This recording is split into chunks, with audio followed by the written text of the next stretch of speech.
Thank you, Mr Paisley. I beg to move that this House has considered the future of small modular reactors in the UK. I call Trudy Harrison. I thank you again. It is an honour and a privilege to serve under your chairmanship this afternoon, Mr Paisley, for a debate which is so important for my Copeland constituency, for the nuclear industry, for the country, and actually, if we are going to slow down the rate of climate change, then this is so important for our planet. The energy trilemma: reducing carbon emissions, securing the supply of power, and ensuring affordability. If we are to slow down the rise in global temperatures this century, the Intergovernmental Panel on Climate Change reports that nuclear will feature as a hearty part of the energy mix. Government has recognised that.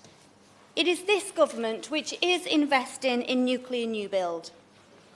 It is this government which has begun investing in the technology advances of small modular and advanced modular and nuclear fusion innovation in partnership with industry. And it is this government which has ensured, as we leave the European Union, that the necessary non-proliferation nuclear safeguard regimes are in place and that we will be able to operate internationally under the roof of the Office for Nuclear Regulation, who also have responsibility for safety and security. The industrial strategy and nuclear sector deal are great policy advances, but can I ask the Minister, in his response, to tell this House what is being done to promote policy to progress? More wind farms on and offshore and the abundance of solar panels mean that in addition to much more intermittent renewable energy, reliable, low-carbon nuclear is needed to make the UK energy system secure and affordable. Because during the long dark hours without any sun, or the wind isn't blowing so the blades don't turn, we can all depend upon fission, on the splitting of atoms to heat up water, to create steam, to turn the turbine, to generate electricity which is then transmitted on our national grid, to provide baseload power and the potential for district heating 24 hours a day, 365 days a year, for up to 60 years. There is a demonstrable need for clean, low-carbon electricity now and long into the future. The anticipated requirement for electric vehicles alone could reach an additional capacity of 18 gigawatts by 2040. And in Copeland, we have an indisputable capability. Nowhere else in Europe could you find such a concentration of knowledge and skills, yet we are facing an uncertain future. First Moorside and then Wilver. The headlines have not been positive for new nuclear, despite significant government efforts and financial incentives. Economies of scale based on the size of a reactor have been, until very recently at least, widely regarded as the most cost-effective method of development. But the bigger is better argument may well be contested by small modular reactors.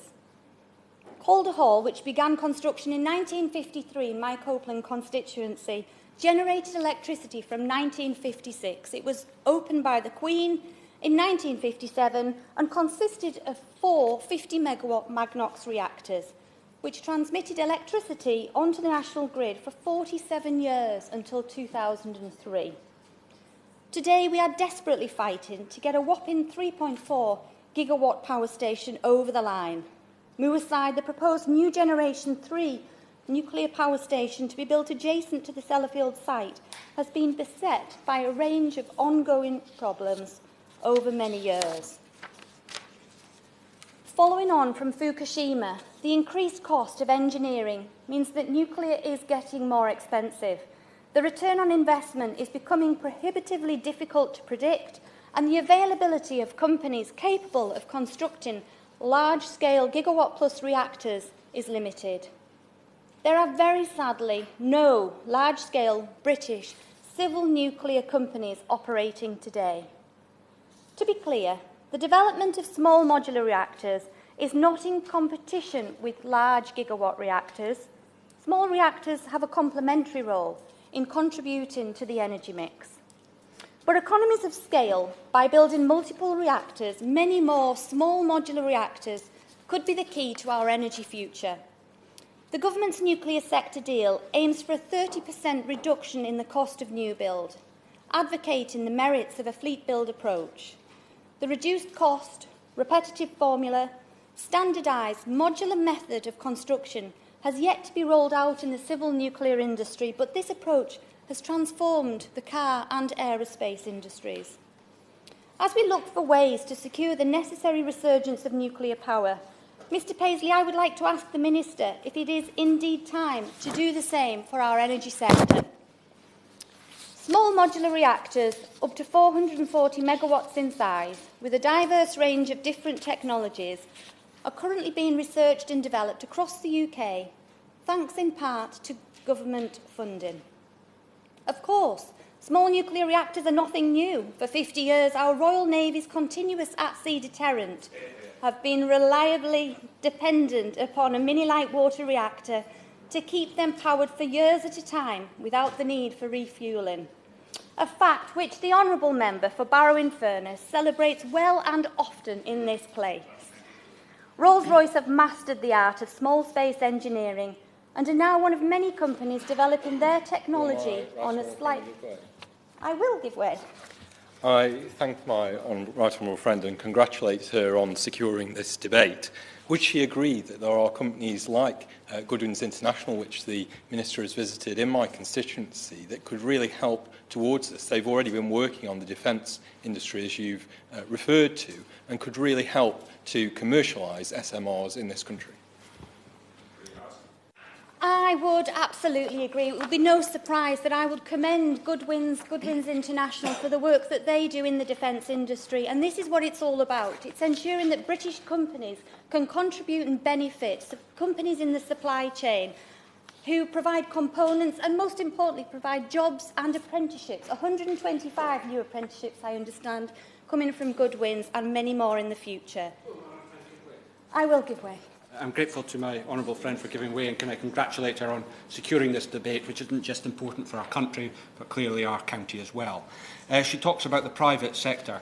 Would she agree with me that there is a role for the government in this, and that the government should make a real commitment to supporting the SMR sector, and that may include a financial contribution as well?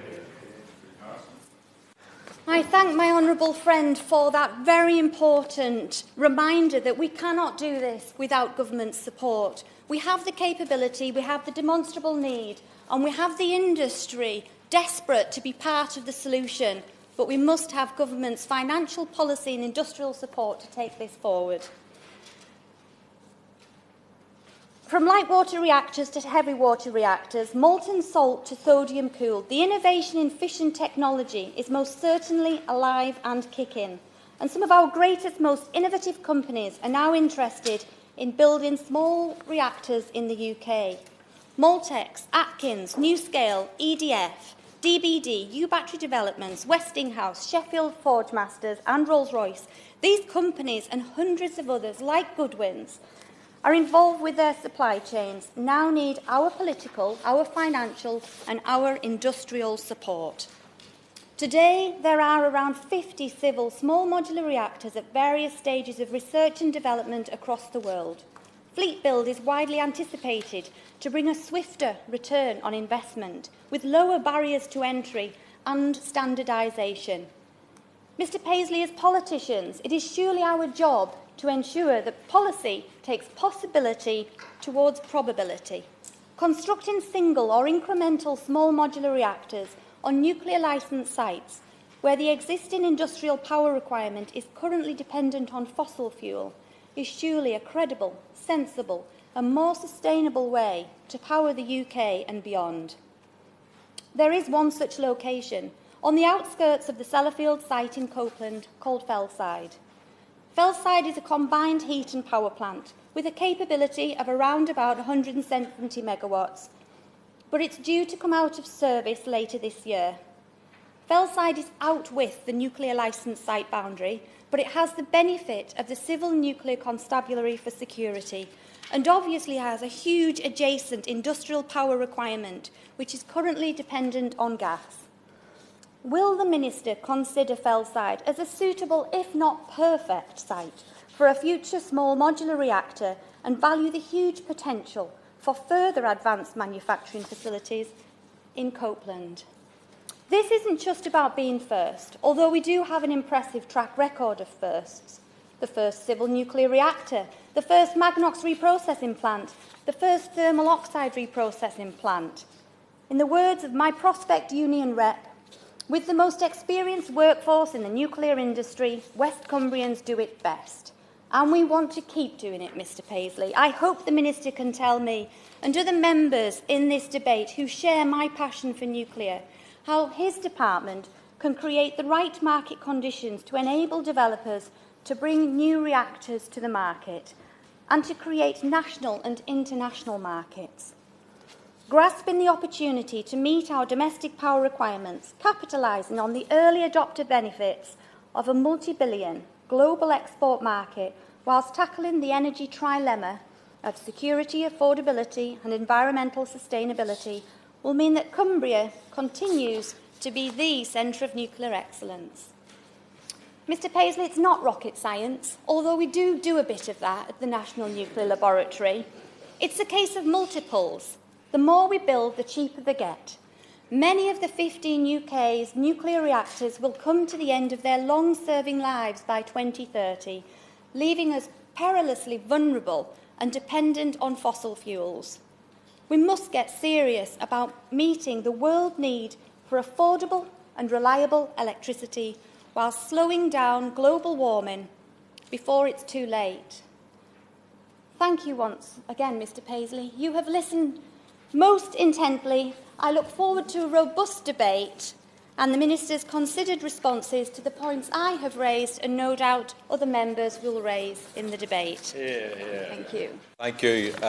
Members can sit down. Before I call Mr Shannon, who will be the first to speak, I want to advise you that there will be 3 minutes for each speaker. I intend to call the SNP spokesman at just after 5 past, then the Labour Party spokesman. And no, he will get more.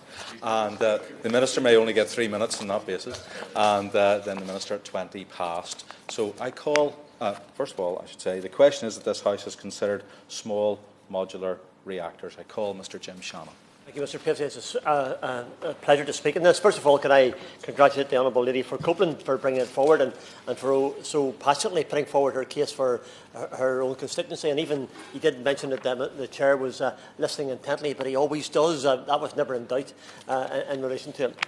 I am someone who sees nuclear energy, like the Honourable Lady, and our ability to produce nuclear energy as essential.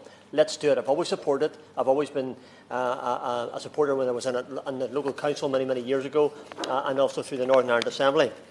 We must have this ability until, if ever, we have the capacity to produce energy through wholly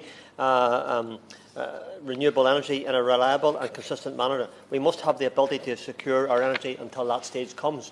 I also would make the plug, Mr Paisley, for Harland and Wolff and their engineering in Belfast, who have the capacity to be involved in some of this engineering expertise to bring these things forward. I agree with colleagues who have stated clearly that nuclear power is clean, effectively producing much fewer greenhouse gases, thus contributing to the fight against the danger of climate change.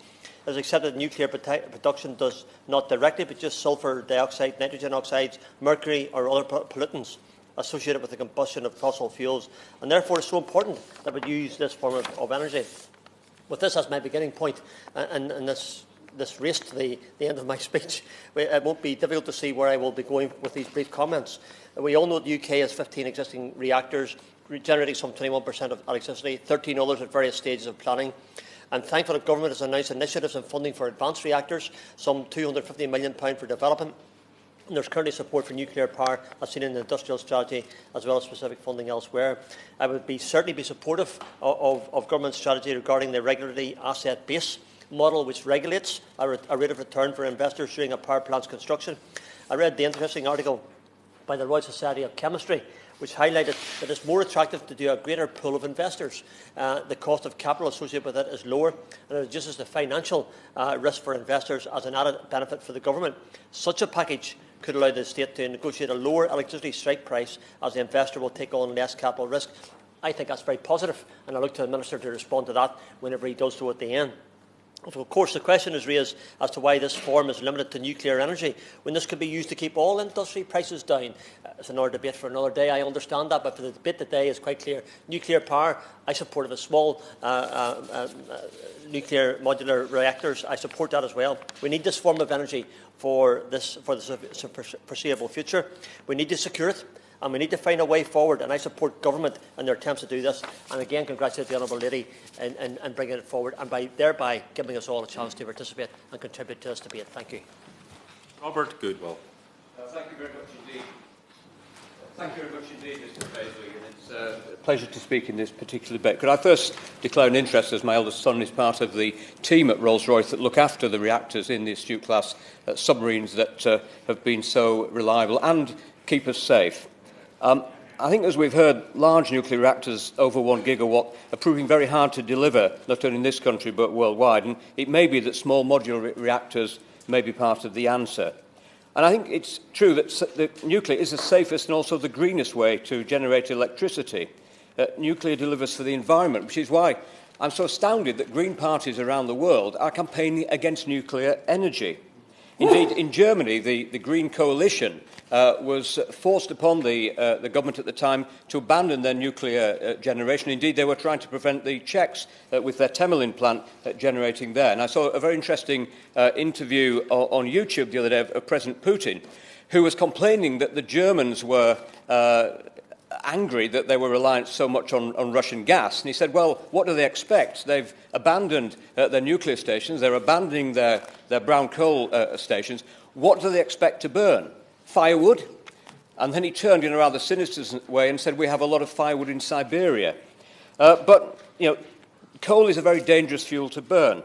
Statistics from China would indicate that in 2014, there were 931 fatalities in the coal mining industry in China. That's the first time that was below 1,000 in history. In fact, between 1996 and 2000, there was an average of 7,619 deaths in the Chinese coal industry. That's 20 deaths per day.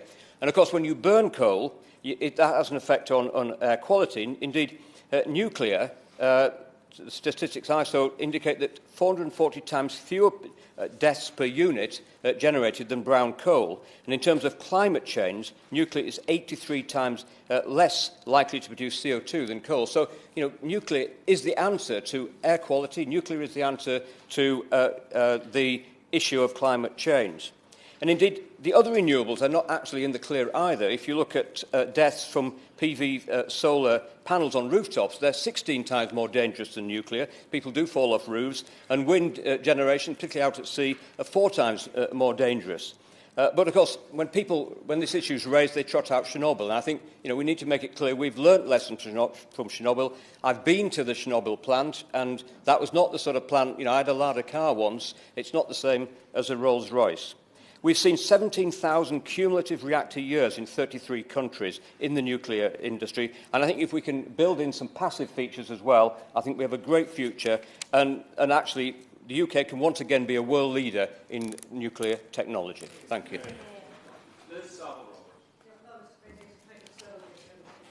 The honourable member for Copeland for securing this debate. At present, nuclear remains the most dependable low-carbon energy source to deploy in the energy mix alongside large-scale renewable projects, and we must be open to all research and development of low-carbon and environmentally friendly technologies, just as Finland's Green Party endorses. Nuclear and renewables are in a symbiotic relationship. This may change, but from where we stand now, it's likely that the greatest advances in technology, such as AMRs, advanced modular reactors, and fusion, will arise from nuclear origins. Now, Dwyfor is among the lowest wage constituencies in the United Kingdom. The median full-time earnings for 2018 were £21,840, almost £8,000 less than the UK average and £5,000 lower than Wales. With the rural economy of Wales greatly dependent on ever-dwindling public sector jobs and minimum wage level leisure and hospitality employment, developing the future economy in my constituency and county cries out for a range of employment. Rural Wales suffers generational depopulation as our young people move away to seek job opportunities elsewhere. In a Welsh-speaking area like Dwyfor Meirionnydd, this is a double loss. It's therefore imperative for the government, I believe, to recognise the potential of Trawsfynydd, Ems Park and Bangor University, not just to grow the economy of North West Wales, but to act as catalysts to stimulate supply chains across a region stretching from Caergybi to Cumbria. And I also call on the government to support its own industrial policy. An SMR, AMR at Trawsfynydd will help transform the economy, not just in Trawsfynydd, but in the wider supply chain across North Wales and North England. In view of the accepted need to develop an SMR or an AMR, coupled with the nuclear sector's proposal to site a thermal hydraulic facility at Menai Science Park in Ynys-Môn, surely now there is a sense of urgency for the government to recognise publicly that Trawsfynydd is an ideal site, also a first-of-a-kind development. Let us speak plainly. The government, please, must sense the appetite for cooperation that leads us here, cross-party representatives, to spell out the fact that the future of an indigenous nuclear industry to serve the economic and energy needs of Wales, England and beyond is dependent on the SMR-AMR programme going ahead. And I am proud to work alongside trade union representative Rory Trapp of Blaenau Ffestiniog, who campaigns doggedly for the UK government to specify Trawsfynydd as an SMR site. Rory does this because he recognised the potential of a range of jobs over a 60-year lifespan. This is an opportunity of well-paid work for up to 3 generations of local families and families across wider North Wales and north of England. I'll close here by repeating that. Well-paid work for 3 generations of families in rural Welsh-speaking Wales. Diolch yn fawr. Maggie Throb. Thank you, Mr Paisley. It's a pleasure to serve under your chairmanship. And I'd also like to congratulate my honourable friend, the member for Copeland, in bringing forward what I believe is a very timely debate today. And as I see it, continued instability in the Middle East, coupled with an increasingly hostile Russian state, means that it's now vital that we once again establish our own independent source of clean, affordable, low-carbon domestic energy in order to achieve our energy security. And since the first nuclear power station was connected to the national grid back in 1956, this form of energy has become a major contributor to the UK's energy market, with 21% of all electricity now generated in this way. But with 7 stations due to be decommissioned over the next 10 to 15 years, the stark reality is that the UK faces a potential energy gap before new conventional nuclear stations can be brought online. Therefore, to bridge this gap that now exists, we must look towards innovation and in small modular reactors, which take a relatively short period of time to construct, estimated to be between 2 and 5 years, and I believe that we have a ready-made solution. It's estimated by the UK Small Modular Consortium, led by Rolls-Royce, that the design, development and production of a fleet of small modular reactors has the potential to create up to 40,000 skilled nuclear supply chain jobs and add over £100 billion to our economy. Translated to a local level, with Derby being the centre of Rolls-Royce's nuclear operation in the UK, a sustained programme of SMR production in the city would see significant new job opportunities open up for my constituents in Erewash as well as within the supply chain. And it's clear that this government has made a degree of progress in partnership with the UK civil nuclear sector to foster this new technology with the launch of the Small Modular Reactor competition in 2016, followed by a £56 billion fund to develop and regulate designs in 2017. However, with the clock ticking, I believe now we need to accelerate the UK's effort to develop this technology. Therefore, I would urge the Minister to review the government's energy strategy to put a renewed emphasis on supporting the nuclear industry in doing this. And Mr Paisley, we do have a golden opportunity to become a world leader in new nuclear technology and at the same time secure an independent supply of domestic energy. And once again, congratulate my honourable friend for bringing forward this important debate. I look forward to hearing the Minister's response in due course. Mike Hill. Thank you, Mr Paisley, and it's a pleasure to speak under your chairmanship, and I thank the member for Copeland for bringing forward this important debate. A message straight for the Minister. Hartlepool has got the best and most skilled workforce in the industry, and we already have a licence for our site. But bearing that in mind, the member very kindly mentioned the Civil Nuclear Constabulary, who keep our nuclear facilities and workers safe right around the clock. I know that we all support their federation in its attempt to resolve the issue of pensions and retirement inequality, and I hope and trust that the matter will be resolved soon. Mr Paisley, one of the big positives about the new technology is that it shows that the nuclear industry remains a major asset to meeting our future energy needs. Our world needs more low-carbon power. The government's nuclear sector deal sets out pledges from them and the industry itself for making cost reductions in nuclear and initiatives to support the sector. SMRs are arguably central to that vision. They meet the increased demand for low-carbon solutions, produce clean, affordable energy, are much smaller than traditional nuclear reactors, and over their life cycle could deliver 62 billion into the economy and create up to 40,000 jobs, as the member for Erie-Wash has already highlighted. Mr Paisley, our friends at EDF Energy successfully operate the advanced gas cooler reactor in Hartlepool. It currently provides electricity for over 3% of the UK, with a net electrical output of 1,190 megawatts, enough electricity to power 1.5 million homes. But it is coming to the end of its life cycle, and decisions need to be made about the future provision of nuclear on that site. EDF have lots of good ideas and are keen to develop future alternatives, and if necessary, they may include further extending the life of the current plants, or indeed developing next-generation technology, such as the power station being built at Hinkley Point C. Sadly, as we've seen with other projects like Anglesey and Moorside, we cannot 100% rely on foreign investment to build our fleets of next-generation nuclear. This is why the development of SMRs is important, developed and driven by a British consortium based on tried and tested technology, offering the same output of larger traditional reactors with a lower carbon footprint. The UK's nuclear sector is amongst the most varied in the world, but its future needs to be secured by direct investment by the government in projects such as the development of SMRs. Either way, given the circumstances the industry now faces, we need to know whether the future of nuclear energy in Hartlepool is secure, and I seek the Minister's assurance that that will be the case. John Stevenson. Thank you, Mr Paisley, and can I reiterate my congratulations to my honourable friend for securing this debate, but actually more importantly for being a real advocate for Copeland and the nuclear industry, which I think is very important. I've played a sort of secondary role to the honourable member, and I've held a couple of nuclear conferences in my constituency, and I'm grateful for the Minister for attending the one which was held last year. I would, however, like to express my disappointment that the original development at Moorside has not gone ahead. I believe that NewGen did a huge amount of work and to be congratulated for that effort, and I pay tribute to Tom Sampson and his team for the work that they did do, and it's just a disappointment that that did not go ahead, as the investment would have helped transform Cumbria. It would have transformed not just West Cumbria but the whole of the county and brought tremendous economic benefits to the county. Not only that, it would have provided 7% of our energy needs nationally and made a significant contribution to the low-carbon economy.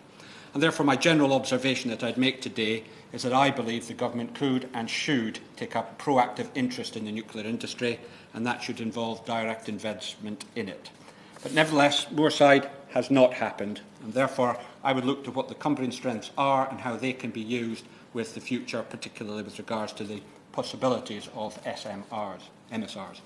The nuclear industry in Cumbria, as we all know, we have two USPs in Cumbria, tourism and the nuclear industry.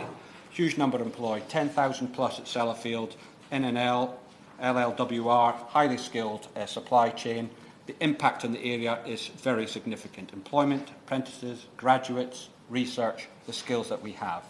And therefore we must exploit those opportunities, use the skills that we have in our county and make sure that the alternatives which there are there in the nuclear industry are available to Cumbria and are actually exploited by Cumbria.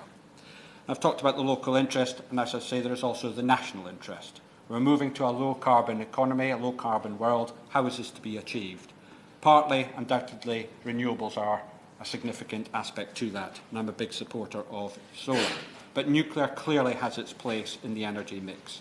Yes, I supported the large-scale nuclear plants, but quite clearly with the prospects and the development of SMRs, we need to get behind them. They may well be the future for our country.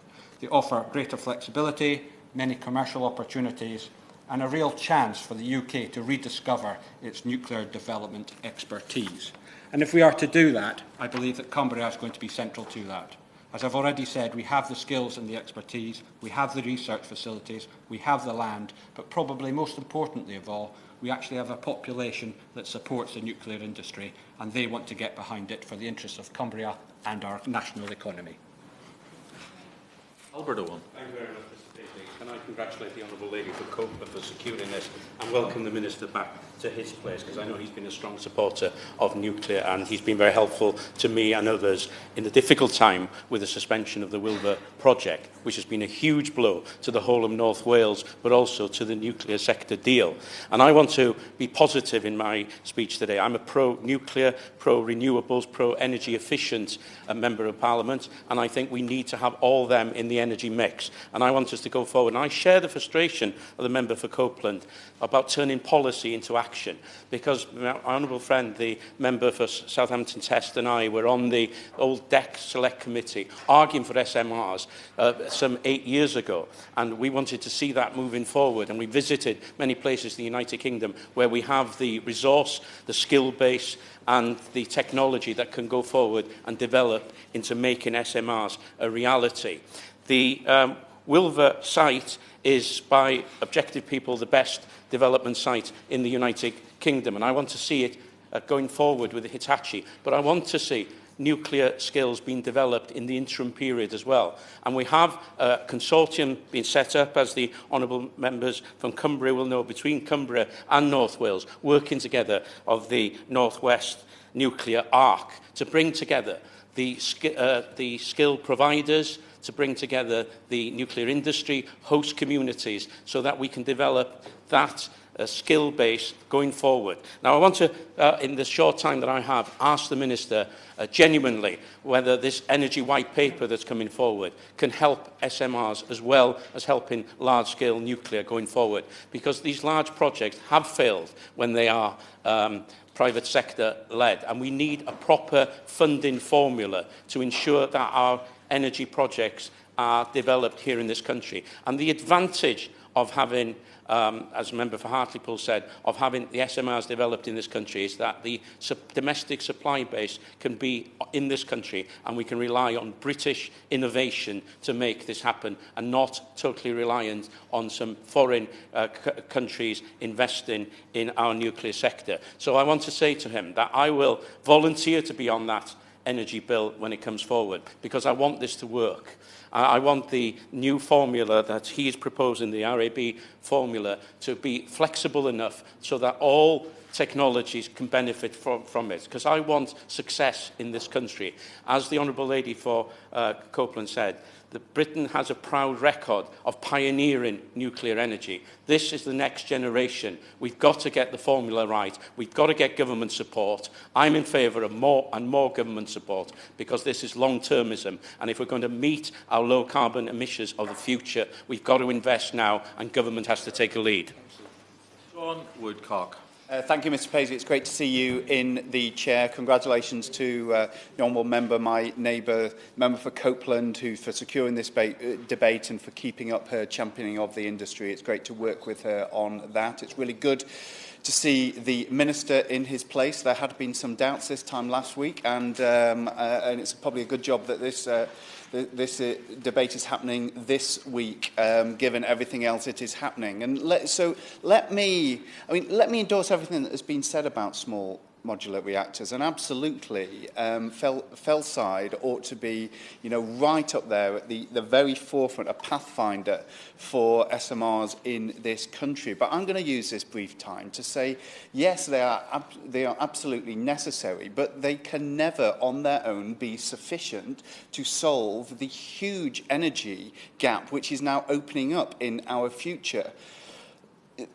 The Minister and his boss are, I would say, probably doing God's work in terms of trying to wrench the government away from total madness on the Brexit deal. But I'm afraid that illustrates the lack of focus across government on our wider energy future at a critically important time.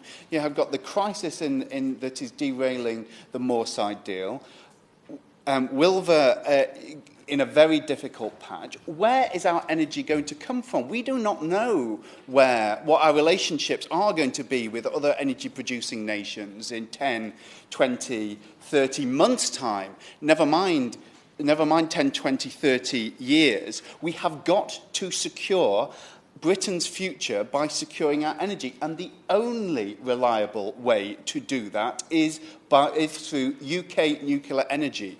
I am sick of us going and pleading with other nations and things not going quite well, and you see everyone's working really, really hard, but it doesn't quite result. We need to get back into UK nuclear, not simply taking a stake in this. Let us take the lead. Let us show the world that we who created fabulous nuclear energy in the 1950s in Cumbria. Let's say that we can do that again, with a new nuclear revolution led by government and backed, I would imagine, by many members here. Dr. David Drew. Thank you, Mr. Paisley, and it's a pleasure to serve under your chairmanship. I shall be very brief, partly because I have to be very brief, but it would be useful to hear what the front benches have to say in response. Now, I've been in correspondence with one of my constituents, Ron George, and I know I copied that into my honourable friend on the front bench.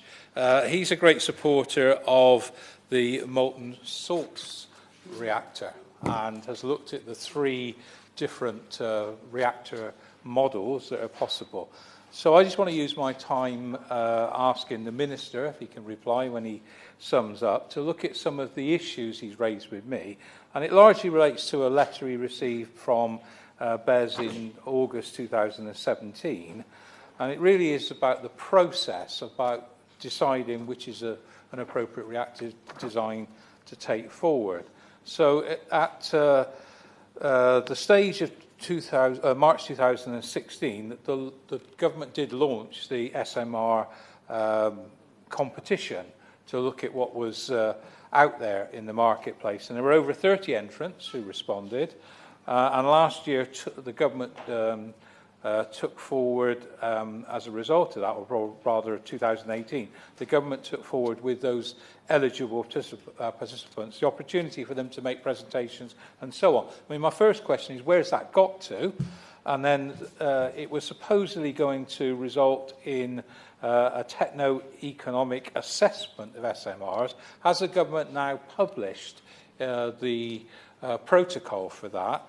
And is it now at a stage where it can at least begin to distill the number of interesting designs to see which ones the government are prepared to potentially support and which ones they're not? So I hope the Minister will be able to bring us up to date with what is happening with that process.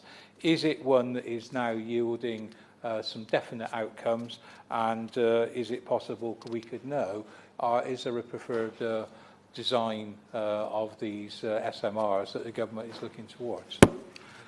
Of the SNP, I call Drew Hendry. Thank you, Mr. Paisley. I believe this is the first time I've served under your chairmanship.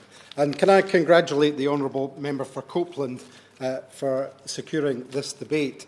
Mr. Paisley, normally I'd look round this room and see all these friendly faces and think, great, it's going to be a very consensual debate for me, but a debate needs a dissenting voice, I think, in the room, and you're certainly going to find one this afternoon for me. But before I do that, I would like to congratulate the passionate case that's been made by honourable members around the and right honourable members around the room today. And if I can find, I've been looking for words and things that I can agree with from some of my parliamentary colleagues. And can I agree about the need to tackle the trilemma, particularly the issue of climate change and affordability. But I can't say that new nuclear is the way to do that. And the small modular development is not going to add to that. There has been a common theme among some honourable members today that renewable energy is not reliable. Well, in October last year, 98% of Scotland's electricity was generated by wind power. And we're on track in Scotland to produce all our electricity by renewables by 2020. And that's possible through the SNP's environmental policy support. The Honourable Member for Strangford has always been a passionate champion of nuclear and understand that. Again, can't agree. The Honourable Member for Scarborough and Whitby talked about the safest and greenest being nuclear. Well, actually, the safest and greenest is renewables. There's no half-life, nothing to clean up. And if he wants to come up and speak to some of the people that have seen the clean-up at Dounreay and the eye-watering costs and the danger to public that was there from a British nuclear project, then he's welcome to do so. And the fact, I think, that he once purchased a ladder car tells you everything about his choices. So I'll leave it at that. My honourable friend for David Marion, but talked about the generational depopulation, and I absolutely agree that that has to be tackled and there has to be ways to do that. But nuclear doesn't fix it. What we do need is a challenge on well-paid work. Very briefly. I'm coming to you. You might want to wait until then. No. Okay. I share the point made by my honourable friend, the member for Dwyfor Meirionydd, because in periphery areas, the nuclear industry has been the saviour in many ways. It's longevity, its skills. It's people who left school the same time as me, still working in that industry that she was highlighting it. And we want renewables and nuclear, not either or. And I understand that, and I will come to him just now since he's raised that intervention. That the one thing I was agreeing with him is that there has to be more solutions on offer. There has to be a mix, but I would respectfully disagree on the terms of nuclear, but certainly was going to point out his support for renewable projects, and I think that is something that a couple of people have mentioned.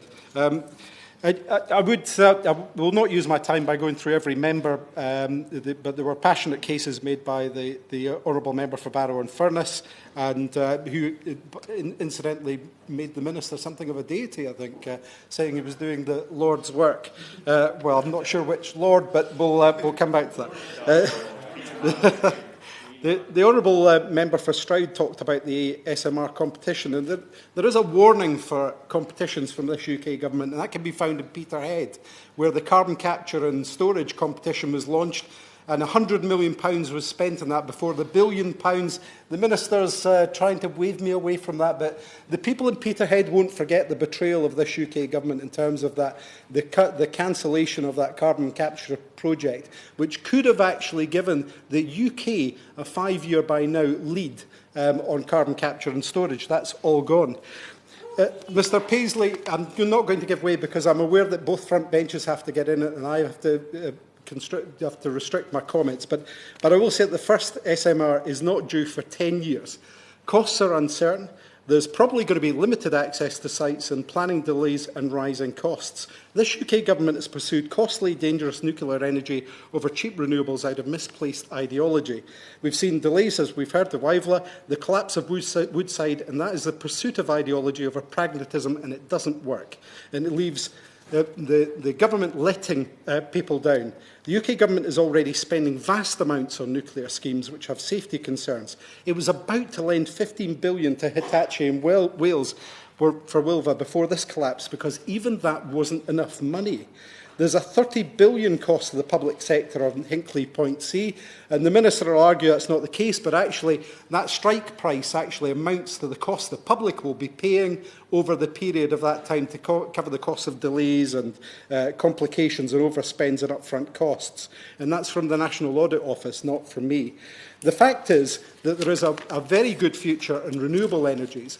And if this government was able to set down its ideological opposition, particularly to wind and to solar, it would be able to do a lot better in terms of providing the mix that is required. I call Alan Whitehead for the opposition. Thank you, Mr Paisley. I congratulate once again the Honourable Member for Copeland on securing this debate this afternoon. A very important debate, and a debate I want to concentrate on the wording of, because what we are talking about this afternoon is small modular reactors. And indeed, the contributions, I think, from a number of honourable members have this afternoon not only concentrated on the potential that there is for small modular nuclear reactors, but also the wider issues of where we are as far as our nuclear programme is at the moment. Indeed, Honourable Member for Barrow, Honourable Member for Innis Mon, Honourable Member for Carlisle, Honourable Member for Diffa Merioneth, all talked about, one way or another, the disappointments that have followed from the closure or suspension of existing nuclear programmes featuring large nuclear plants. And of course, that's been a dreadful disappointment and potential serious problem for those parts of the country. And it's very tempting, I think, therefore, to say, well, small modular nuclear reactors are perhaps the solution to that problem of size for the future, that they are certainly capable of being replicated by the modular construction in a way that the large plants are not generally able to be. They can be deployable locally. They can be deployable on a large number of sites rather than big nuclear sites that we see the recent developments concentrating on. And certainly they may be able to fit into the future energy market, perhaps in a way that large power may find increasingly difficult to do so, large power, whatever its origin is. So there are a lot of potential positives going for small modular nuclear reactors.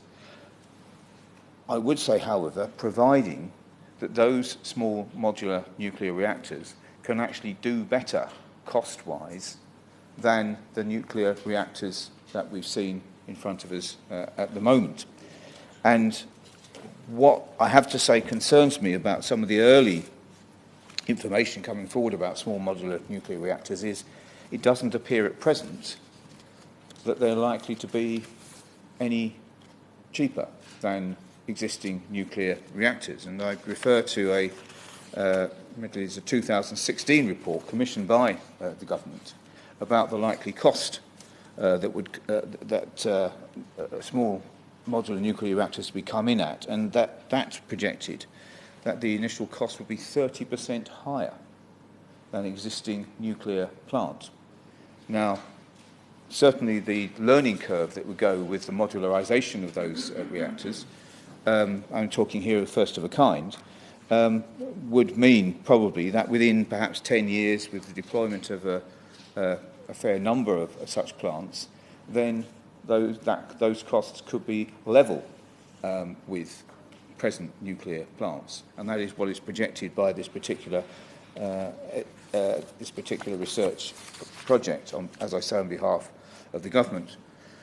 But as we've seen in terms of the issues that have arisen, most recently as far as Wilfer was concerned, one of the issues was precisely the apparent cost of the nuclear plant coming forward in terms of power going out to the public, and the unwillingness, despite very substantial assistance, up to I think about £75 a megawatt hour for production from the government, the unwillingness of Hitachi to continue to go ahead with that particular plant. So one thing I would say absolutely first off is it's clear that small nuclear reactors have to get their costs down in order to be viable, and the minister I think needs to be very well appraised of that, inasmuch as the government has claimed to invest substantial amounts of money over a period of time for the development of small modular nuclear reactor competition. After all, in 2016, the then Chancellor... I think I may have a little bit of time, Mr. Chairman, to make sure that the Minister can get his comments in. I want to... Okay. Well, I'll try and draw my remarks to as rapid a close as I can in order just to make this particular point, because I think it's important in terms of the funding of small modular nuclear reactors for the future. The government initially said that there were 250 million available for research and development and competitions. That competition didn't take place. That was replaced more recently by £58 million of funding, and that's been reduced subsequently to 44 million of funding. The only money that has been spent so far of that 44 million of funding is 4 million on developing some initial feasibility studies for those who want to develop small modular nuclear reactors. I asked the Minister to clarify what is being spent at the moment on supporting small modular nuclear reactors and how that is actually going to support the development of cheaper and more effective small modular nuclear reactors for the future, because that is the imperative that I think we have in terms of this development for the future. I call the Minister, Richard Hines. Thank you, Mr Paisley. Well, I'll just very briefly try and deal with this, Mr Paisley, but before I'd like to say in answer to what the Honourable Gentleman from Barrow said, we all have great moments in our political career. Prime Minister's, I'm sure, is the deal next week. And in fact, mine is appearing before you in a Westminster Hall debate. I very much regret that I haven't got the time to go through honourable members' points that they raised, and I would be happy to do it on an individual basis with any of them, except, of course, the member for SNP. I'm joking for the sake of Hansard. I'd like to congratulate the honourable lady for, again, bringing out this excellent debate. There is a word in parliamentary language that's beginning, and that is the trudalisation, as I call it, of a subject.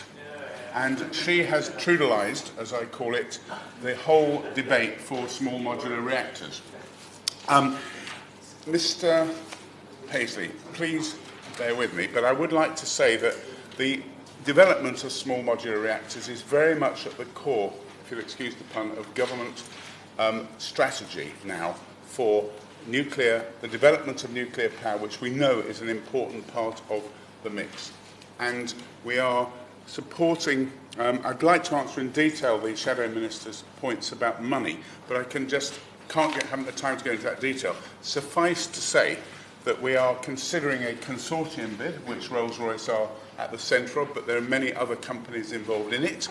I can't obviously point out in detail, but this is of the kind of magnitude of money that the Shadow Minister mentioned, and it's very much close to fruition. We work very closely with all of the members of the consortium to develop this.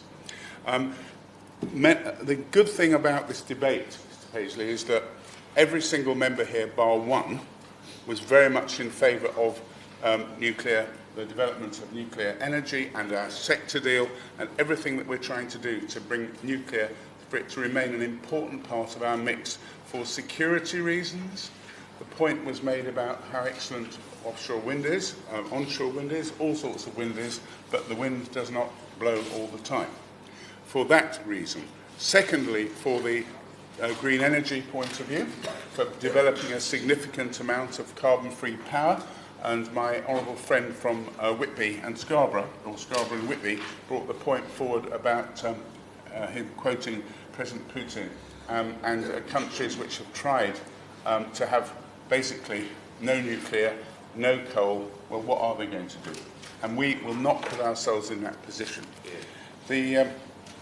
So it is very much an important part of our future, the modular reactor. Times are changing. The cost is going down. The Shadow Minister's point that he made about we have to be very careful about the cost of small modular reactors, that's very well known. And that means that we have to look at scale, because building one of anything, which was the original problem with many of the, particularly the two sites at Moorside, which were mentioned today by my friend from Carlisle, particularly, and my and the honourable lady who brought my honourable friend who brought the debate, but also the honourable gentleman from Innis Mons, who's spoken so well about Anglesey and everything. And, well, if I may call her the spokesman for the Plaid Cymru Party, that's because I've made a mess before. Pardon? Westminster leader. Yes. And Westminster leader, I beg your pardon. But I was going to make a mess again of pronouncing her constituency name, and I won't fall for that one again. But I will have a good go at Trestfinith, because I've been there. It's an excellent site for small modular reactors, as is Anglesey, as is Moorside, and many of the others. And the good thing about them, there is support from the local community for nuclear, because many of them have seen the benefits that nuclear in the past, the prosperity, employment, and good quality, high-level paid employment that it's brought to areas. I would like to just talk briefly in the time that I've left, because I believe that my honourable friend should be left a couple of minutes at the end, Mr Paisley, if that's acceptable to you. But I would like to talk about the financing models, because clearly one of the big problems about nuclear generally has been financing. Everybody knows that. Everybody knows that the large chunk for nuclear, current nuclear power stations, about 15 billion plus, could be 20 billion, is a very significant sum of money that the two projects we've talked about that are not taking place in the timescale we'd hoped to, at Moorside and in Anglesey at Wilfer, is because of the financing side of it. And I do believe, with the efforts we're putting in with the regulated asset-based model, I do believe this will open up nuclear again as a modern way of funding it. Institutions are very interested. On the small modular reactor side, my department organised a very successful conference for the first time. Actually, it was in the Midlands rather than in one of the traditional sites in a high-tech area. Quite a few financial institutions came to talk about it. We're currently in talks, the Treasury are, and ourselves, with developing this finance model. And logically, well, I believe it will work for very large nuclear developments, but I think it would work very well also for smaller ones, because institutions themselves obviously like to invest in smaller chunks. So the government's very committed to it. We're helping small modular reactors now, apart from dealing with the consortiums I mentioned, with providing funds to give the regulators the kind of facilities that are needed to go through the regulation process. So there's quite a lot going on, Mr Paisley. I really could speak and wanted to speak for about 20 minutes on this. And the reason I was waving my hands at the SNP spokesman was not because of disrespect for him personally, or indeed anything that he said. It was because I wanted to have more time really to go through this speech. But I think I have galloped through what I think are the major points. And I just would like to formally put on the record that the government's policy is very much firmly behind nuclear, and very much behind. It would have to be very brief. Could you give us some timescales about the possible energy white paper and the models being tested by the House? I think that's important. I have time. Thank you very much, Mr Paisley. And the answer to that is the timescale will be in the next few months. I'm hoping in the early summer, and I can confirm some members brought this question up, that within the white paper it's our intention that nuclear and also the small modular reactor side of nuclear will be developed in it. And I've noted, I'm sure the House authorities will notice, his offer to be on the Bill Committee for this.